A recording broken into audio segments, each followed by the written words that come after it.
So this game was supposed to be, hosted by College Game Day.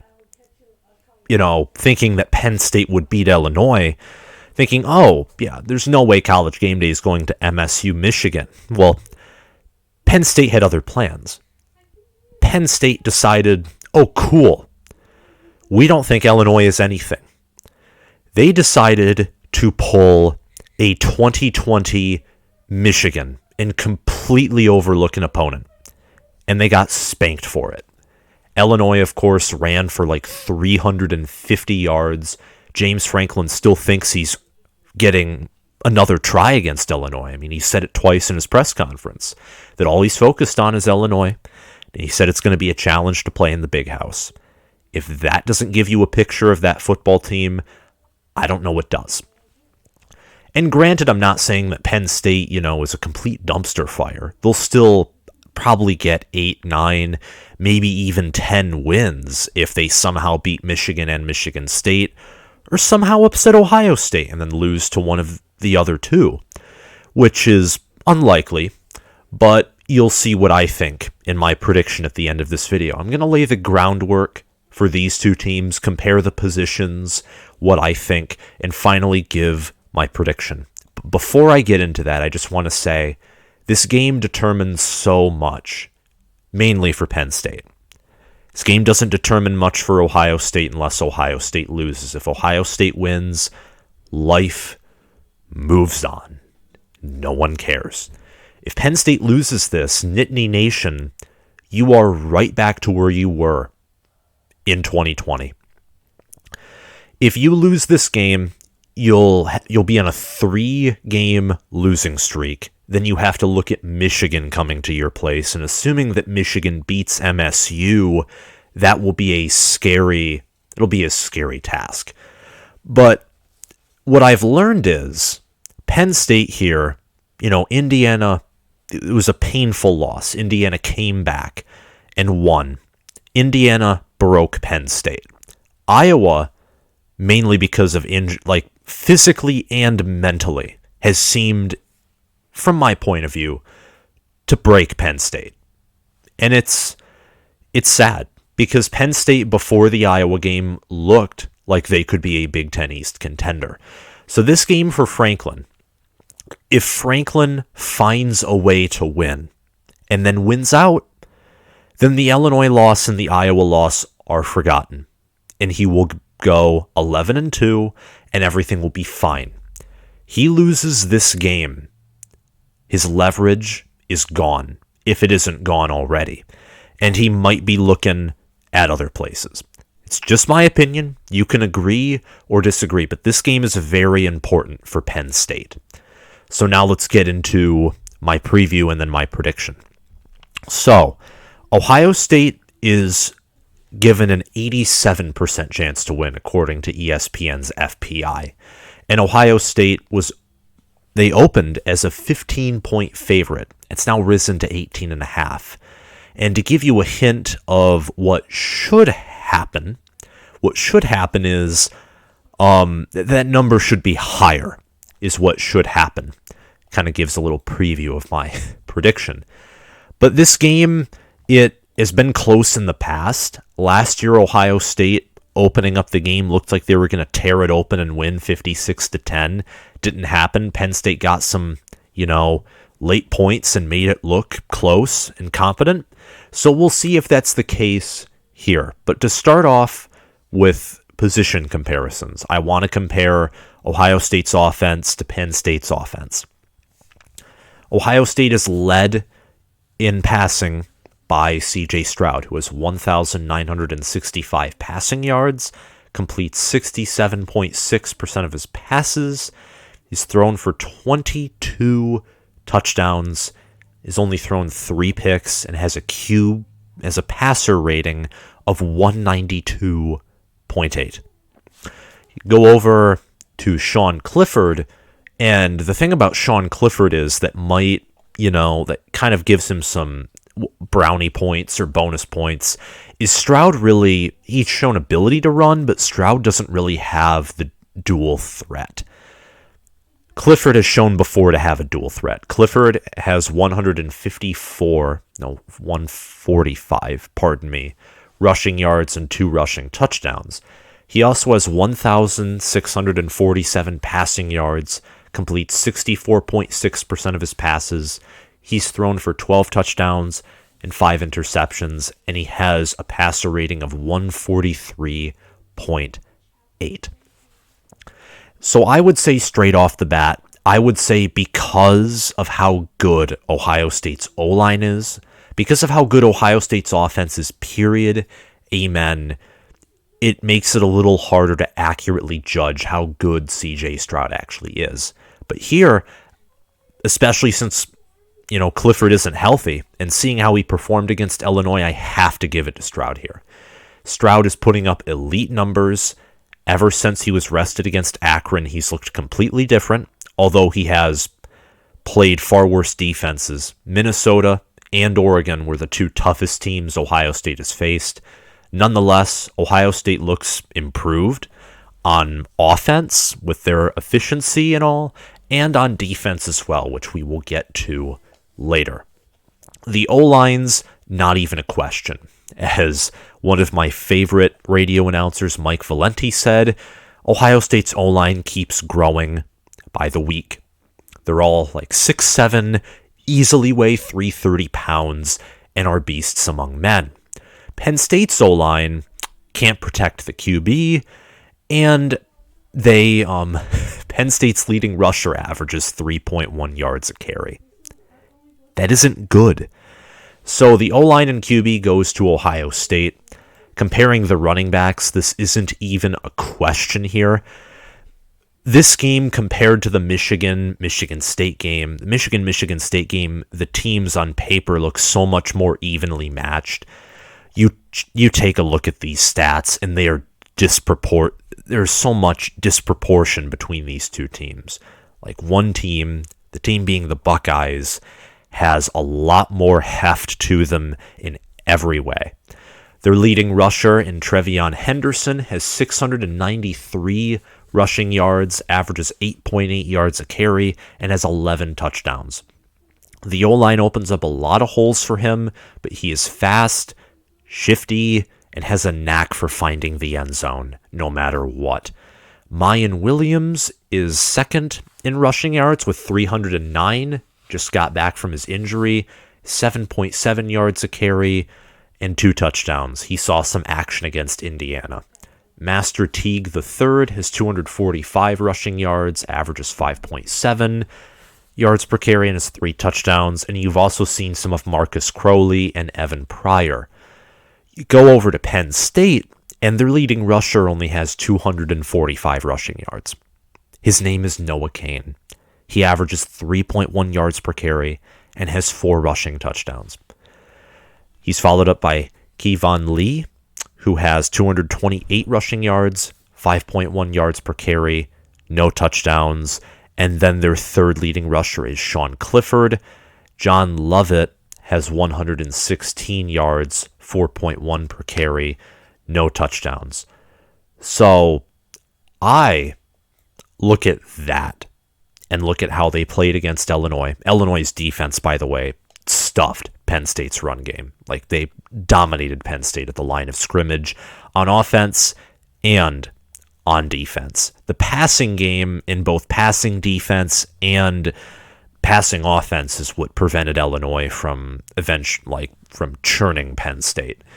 But looking at this so far, we'll get to receivers because that might be closer than some people want to believe. It's amazing.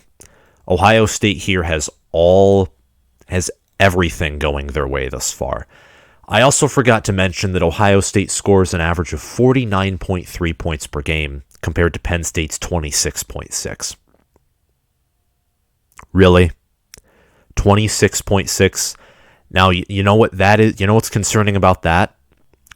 That right there, Michigan in 2020, their offense scored more than that. Let that sink in. It is absolutely juicy. Now getting on to the wide receivers, Garrett Wilson and Jackson Smith-Njigba are now the 2 leaders in receiving. Chris Olave is high up there, but he's third. So there's a lot of sharing the ball when it comes to passing. You have a ton of different targets. Jeremy Ruckert climbed up to fourth, the famous tight end. Wilson has 605 receiving yards and 6 touchdowns. Smith and Jigba has 551 receiving yards for 3 touchdowns. Olave has 518 yards and 8 touchdowns. Rutgert has 186 yards and 3 touchdowns. And Treveyon Henderson, the running back, has 168 receiving yards and 3 receiving touchdowns. Just straight off the bat, that is amazing. All of these receivers on average have more than 11 yards per catch, and all of the wide receivers, including Henderson, have more than 16 yards per catch. Rutgert with 11.6 average yards per catch. You go over to Penn State. Now, Penn State, Jahan Dotson is amazing. He is amazing. Same with Parker Washington. Like, these two are great wide receivers. Their problem is, of course, the QB and the offensive line not giving Clifford always a good amount of time to throw, and Clifford's inaccuracy, as I already mentioned. Dotson has 563 receiving yards for 6 touchdowns. Washington has 374 for 2. Keandre Lambert-Smith has 334 for 2 touchdowns. Bretton Strange, the tight end, has 139 yards and 2 touchdowns. You also got Theo Johnson with a touchdown and 112 receiving yards. The interesting thing to note here is Dotson and Washington, who I think are the 2 best receivers on that team, have 11.5 and 11.7 average yards per catch, which is less than Ohio State. And that is because, I mean, looking at, just how the games have been played, Ohio State, you got guys who can just constantly go deep. You can always go deep because of the offensive line protection, because, kind of hate to say it, but recently Stroud has had the far better arm and puts his receivers in better positions when throwing. So everything works. It's like a well-oiled machine. It is like a watch where every gear turns and runs perfectly. That is how well Ryan Day runs his offense. This, on the other hand, is different. Your offensive line is dysfunctional. Clifford is not as accurate to begin with, and the injury doesn't help either. He put Dotson and he put his own team in a bad spot when he threw the ball into double coverage. Triple, actually, against Illinois, and Dotson still caught it. That's how good Dotson is. So Dotson's a threat. Washington's a threat. Lambert-Smith, I would say, is a threat as well. But again, with Smith and Jigba, Olave, Wilson, and Ruckert, and also knowing Henderson's knack for the end zone, no matter if he's receiving or rushing the ball, have to give it to Ohio State here again. So the offense is all Ohio State at every position. The defense is a little different, and we're getting into that now. Ohio State, Ronnie Hickman leads in interceptions with 2 and tackles with 52. Your leader in sacks is Haskell Garrett, the defensive tackle, followed by Tyleik Williams. Garrett has 4.5 sacks, a fumble recovery, also a fumble for a touchdown. Tyleik Williams has a pass defended and a forced fumble. Jack Sawyer has 2 sacks. Ty Hamilton, another defensive tackle, along with Antoine Jackson, have 2 sacks each. Zach Harrison, the defensive end, has 2 sacks. Ohio State's D-line has really stepped up its play in its past few weeks. Gets to the quarterback better. It's really stopping the run. It's impressive. And Penn State's D-line was doing similar things. I'm not going to lie about that. Penn State's D-line, Arnold Ebiketie, or AK, as they call him. I'm just going to refer to him as that. It's a legendary name. 5.5 sacks. He came from the transfer portal, by the way. He's followed by Curtis Jacobs and Brandon Smith, both linebackers who have 2 sacks. PJ Mustipher, who is out for the season and is a critical part of the defensive line, had only a sack and 21 total tackles. Penn State's D-line was one of its strengths. It could shut down the run. We saw what it did against Wisconsin, against Indiana. It was very tough. But ever since that injury, it looked pretty bad. It looked pretty bad against Illinois. And for pass rush, for sacks, for stopping the run, at the moment I have to give Ohio State here the better defensive line. Linebackers, Brandon Smith was a highly recruited guy. Brandon Smith here has 2 passes defended. And from what I've seen from Penn State's linebackers and Ohio State's linebackers, it's a little difficult to tell. I would say Ohio State's front 7 entering this game is overall better. So if you were to just say, include the linebackers and defensive line all in one, whose front 7 is better? I'm just going to say Ohio State's front 7 is better. The secondary is where it gets interesting. And I'm going to say right out the bat, this is Penn State's only strength over Ohio State.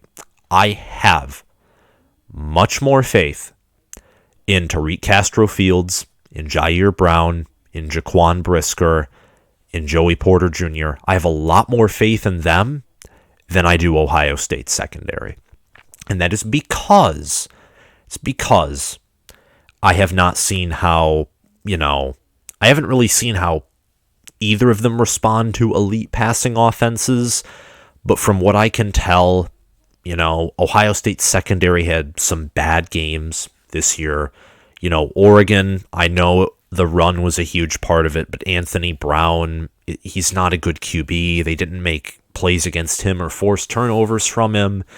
And Jaquan Brisker has put himself in positions to make big plays. He has a fumble recovery, 2 INTs, 4 passes defended.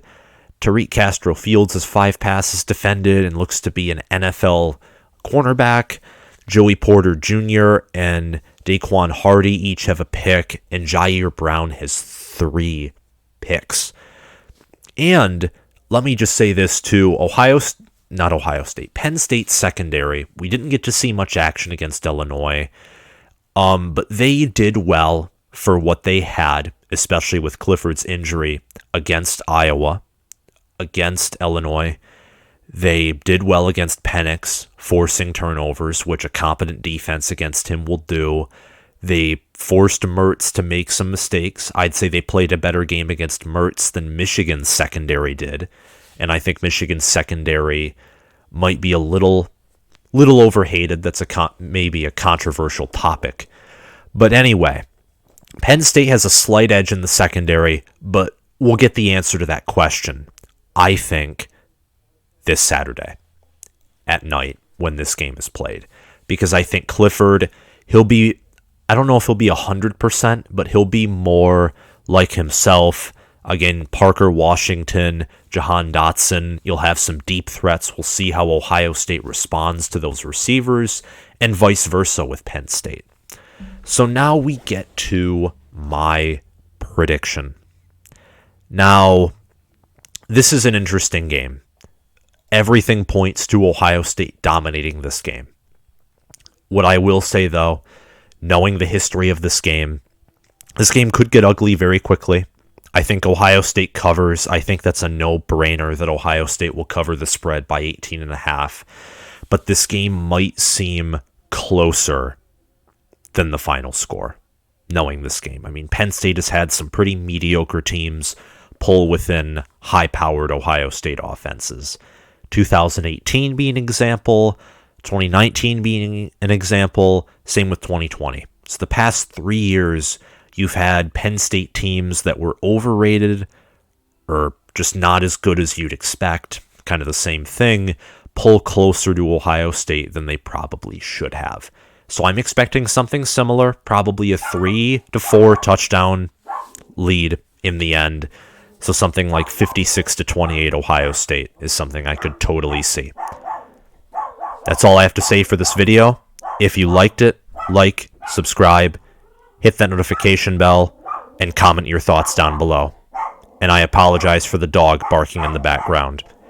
Thank you for watching. and I'll see you around.